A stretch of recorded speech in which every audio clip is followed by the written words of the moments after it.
how to play in high positions on the violin.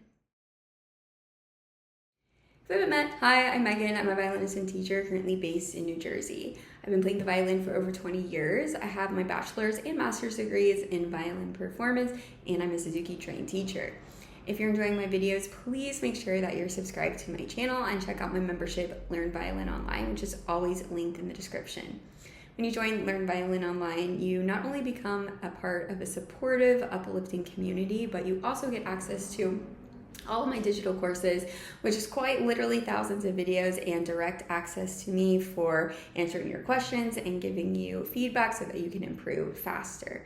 You can try it completely free for 5 days by clicking the link in the description. There's absolutely no contracts or commitments, so if it's not the right fit, cancel anytime. The thing I'm often asked is how to play in high positions, because it is very different than playing in like first through fourth positions. If you aspire to play, harder, more standard repertoire such as concertos, you will have to play a lot in the higher registers of the instrument, as well as if you play in orchestra.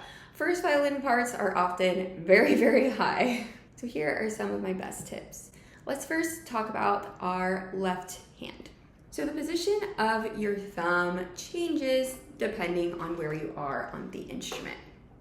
When you're in first through fourth position, your thumb can pretty much stay in the same spot. So right on the side of the neck with just the little tip of it peeking out on the other side. Once you start to go higher into fifth position, your thumb needs to come underneath.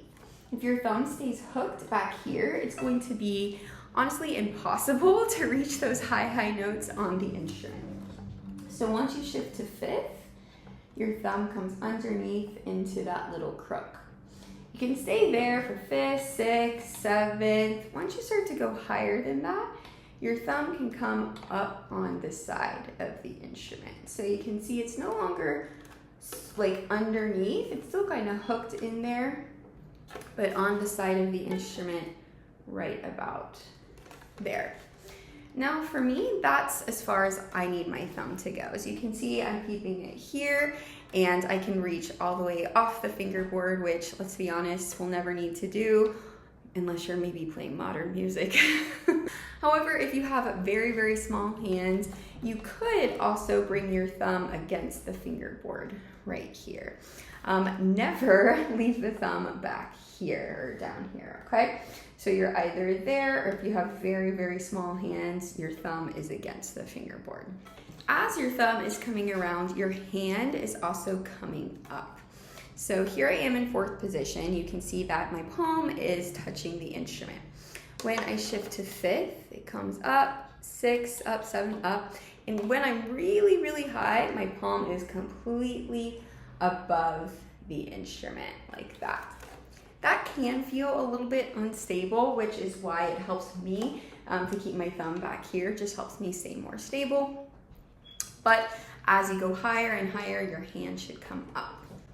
Your elbow should come around as well. So again, up to fourth, everything stays pretty much the same. But as you go to fifth, sixth, seventh, eighth, your elbow needs to come around. Now, I personally, and a lot of my students, I feel like don't quite understand how much your elbow needs to come around, especially at the beginning. You might be thinking, okay, yeah, I'm bringing my elbow in, but no, it's like a lot. Bring your elbow in a lot, especially if you're playing really, really high. Now, your fingers should always be curved and on the tip, but it's even more important that they are the higher that you go.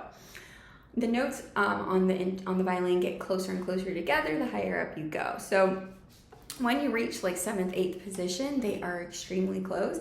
And if your fingers are not right on the tips, you will end up playing the wrong note. Now, in terms of the bow, the higher up on the instrument you go, the closer you want to be to the bridge. So if you're playing, I don't know, up here, I don't know what note this is or what position I'm in, but if I'm playing this high, my bow is essentially going to be right next to the bridge. Another thing is that you don't need to press super hard on the bow when you're playing up that high. It's already super high, so it's already gonna sound very loud. And if you press too much, it'll end up sounding a little squeaky like that. Another thing I find students have to get used to when playing up high is the sound. So I'm not sure if it comes across on the screen, but when we play really up high, especially on the G string, you will hear what I call like a little bit of feedback. It's like a little bit of white noise.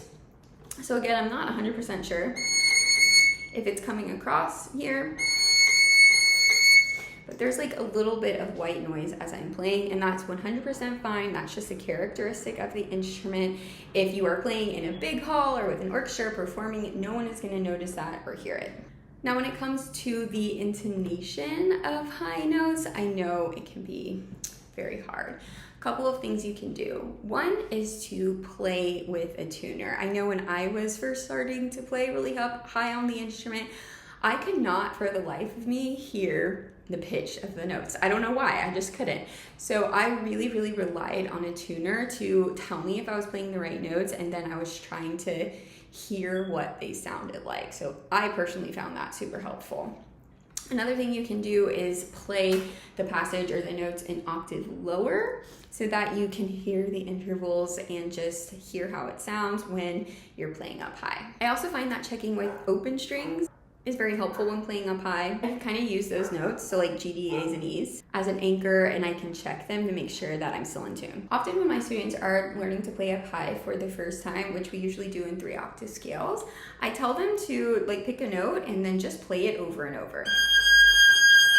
So that 1, they can get used to how it sounds, but 2, they can also find the right bow placement and the right bow speed for them and their instrument so the sound is good.